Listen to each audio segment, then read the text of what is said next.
நண்பர்களுக்கு வணக்கம். இன்னைக்கு நம்ம புனர்பூச நட்சத்திரத்தில் பிறந்தவர்கள் வணங்க வேண்டிய ஆலயம், தானம் செய்யும் உணவு, அதிர்ஷ்ட உணவு போன்றவற்றை பார்ப்போம். புனர்பூச நட்சத்திரத்தில் பிறந்தவர்களுடைய அதிதேவதை பாத்தீங்கன்னா அதீதியா.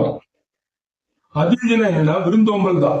அதீதிக்கு பிடித்த செயல் விருந்தோம்பல். அப்போ இந்த புனர்பூச நட்சத்திரத்தில் பிறந்தவர்கள் அன்னதானங்கள், அதுவும் சிவனடியாருக்கு இவங்க அன்னதானங்கள் செஞ்சுட்டே இருக்கணும்.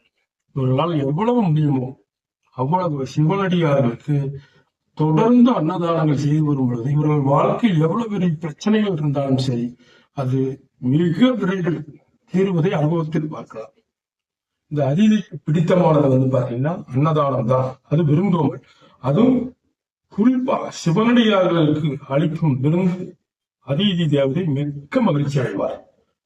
அப்ப இந்த புனர்பூச நட்சத்திரத்தில் பிறந்தவர்கள் தொடர்ந்து அன்னதானங்கள் சிவனடியார்களுக்கு செய்து வர வேண்டும்.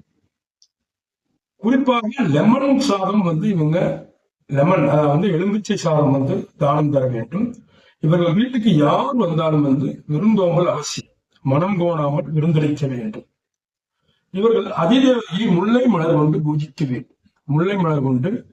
வேண்டும். இவர்கள் அதிர்ஷ்ட உணவாக கரும்பு ஜூஸ், மாதுளை ஜூஸ் எடுத்துக்கொள்ள வேண்டும். அதே போல இவர்கள் யாரை வாழ்க்கையில் குருவாக எண்ணுகிறார்களோ, குருவாக நினைக்கிறார்களோ அவர்களுடைய ஆசையையும் அன்பையும் பெற வேண்டும். தொடர்ந்து இது போன்ற செயல்களை செய்து வரும் பொழுது புனர்பூச நட்சத்திரம் மிக உயர்ந்த நிலைக்கு செல்வதை பார்க்கிறோம். அதே போல இவர்கள் முடிந்தால் வாழ்க்கையில் ஒரு தடவை ஆதிசேயன் ஆலயம் சென்று அங்கே வீட்டிற்கும் சிவனை வில்வ இலை கொண்டு பூஜிக்க வேண்டும். வேலூர் மாவட்டத்தில் கிருஷ்ணகிரி போகும் சாலையில் 7 கிலோமீட்டர் பழைய வாணியம்பாடி என்ற ஊரில் ஆதீஸ்வரர் ஆலயம் அமைந்துள்ளது. இங்கே சென்று சிவனை வணங்குதல் அவசியம். தொடர்ந்து இவர்கள், மீண்டும் சொல்கிறேன், தொடர்ந்து இவர்கள் விருந்தோம்பல், வீட்டுக்கு யார் வந்தாலும் விருந்தோம்பல் செய்வது அவசியம். சிவனடியார்களுக்கு தொடர்ந்து அன்னதானம் செய்து வருவது மிக முக்கியம். நன்றி, வணக்கம்.